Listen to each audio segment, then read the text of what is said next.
So for the settlers who are sitting in Gush Etzion, let me put it this way.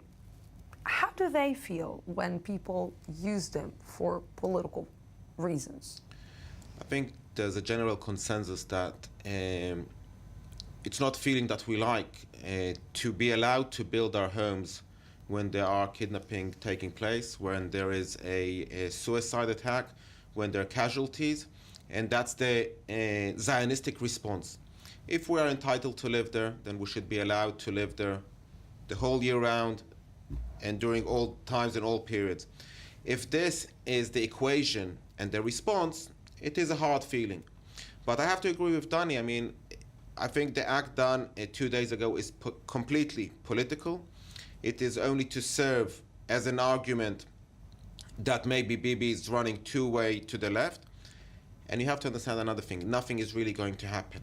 The declaration today is only saying that whoever has an appeal and thinks that he has a better title than the title that the government claims that this is a state-declared owned land, they can challenge it. They've got 45 days to file petitions and appeals. And I can guarantee you those will be filed. Once they're filed, the process of hearing them takes approximately 5 years. I'm saying that in personal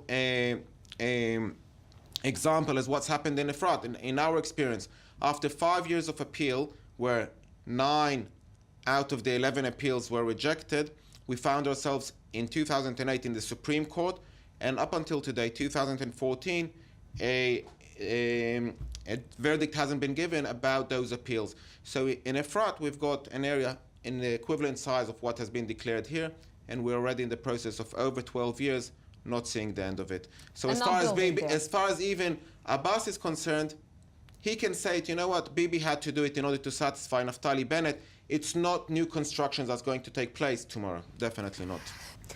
I have to disagree at this point with Danny, because I think it's not making priorities, it's balancing. It's balancing between the international community and the Israeli politics.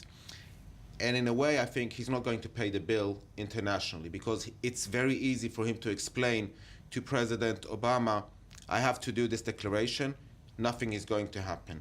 And by that, basically, as far as he can see it, he's satisfying everybody, and he carries on to the next day. But he is doing on the same in the same way, in the same situation, he's doing a grave and great damage to President Mahmoud Abbas, because he also has his inner politics that he needs to handle. He also is losing the polls right now among the Palestinians.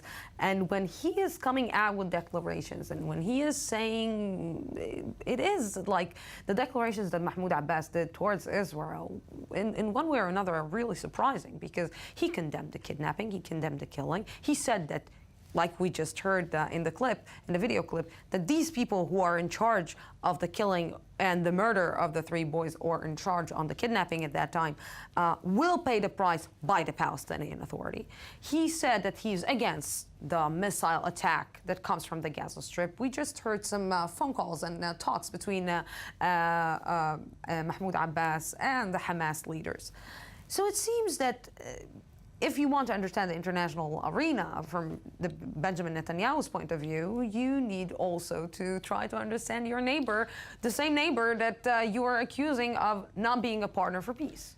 I think everybody knows the partners very well. Everybody knows the players very well. Everybody knows the boundaries in which every player is playing, and they're all taking part in the same game. I would even say that maybe the declaration is to provide for Abbas something to be against Bibi, and in that way he doesn't accept everything Bibi says. I think there's much more understanding between the parties than what we know. I can give you another example again. When President Bush was in office, there was an understanding between the United States and the Israeli government that there won't be any encouragement of new building in Judea and Samaria. And more or less no new building took place. One city that a lot of building did take place was Beitar. And you ask yourself, how come Beitar were chosen to be allowed to build? And after a while, we understood that there was an explanation made to the Americans. We have to build in Beitar because in Beitar there's a very high population of ultra-religious people. In order to have the ultra-religious parties in the coalition and have a coalition of peace, we have to satisfy them. The Americans kept a closed eye. The building took place, and that's how the game carries on. I think I couldn't have asked for a better question. My answer to that is usually come and see for yourself, because whatever we will say here in the studio, people won't be able to understand. The proximity between the houses, the proximity between the communities, the relationship that involves with the communities. Efrat is an example of a city that from one end to another, the length of it is 9 kilometers. The width of it at the narrowest place is no more than a dual carriageway. We're not surrounded by a fence. The nearest two Arab villages are Wadi Nis and Abdallah Ibrahim, which is in less than a walking distance. It's literally a few steps away. They get their water supply from Efrat. They work in Efrat. When there's a building freeze in Efrat, they come and ask me when the building freeze is going to be ending, because they have no jobs. And that's something that people have a problem understanding, and only by coming and visiting and seeing the reality and understanding that we don't live in a war zone. We live in a place where both communities manage to get along, one alongside the other. The problem is with outside interference, and the problem is with leaders who are not managing to convey the message as to how we can live one alongside the other. So how do you see it being solved? If I would have known the answer, I probably wouldn't have been in the studio. I've probably been seen on the Prime Minister's chair. It's a problem that I think many great people with a lot of intelligence are trying to resolve. There are different agendas, there are different beliefs. You know, a lot of groups who come and visit Efrat, I host them with my neighbors. And my neighbors say that never did they have good times like they have under the regime of the Israeli government. And that's something that people from outside have got a problem understanding. When Danny talks about land swap, we haven't found a single individual Arab who is willing to go from one side, from the Israeli side, to the Arab side. They all want to stay on the Israeli side. It says a bit about the Israeli side, which is receiving all sorts of criticism and condemning from all parts of the world.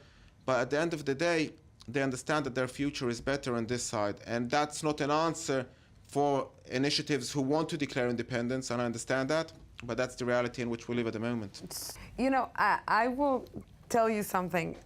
Benjamin Netanyahu, Prime Minister Benjamin Netanyahu, managed to succeed at least in one thing, to fixate the Israelis with the word Hamas, like he tried to do it with Iran.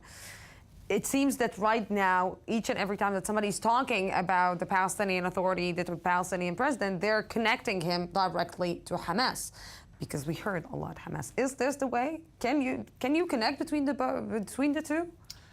I don't think the matter is connecting or not connecting. I think responding to what we just now saw, the main problem is the fact that these are our neighbors. Whether you call it Hamas, or whether you call it Abu Mazen, or whether you call it Ashraf or the Palestinian Authority. These are our neighbors, and we have to find a way in living alongside next to them. What Danny said, you know, it's almost like the $1 million wish that everybody would agree to it.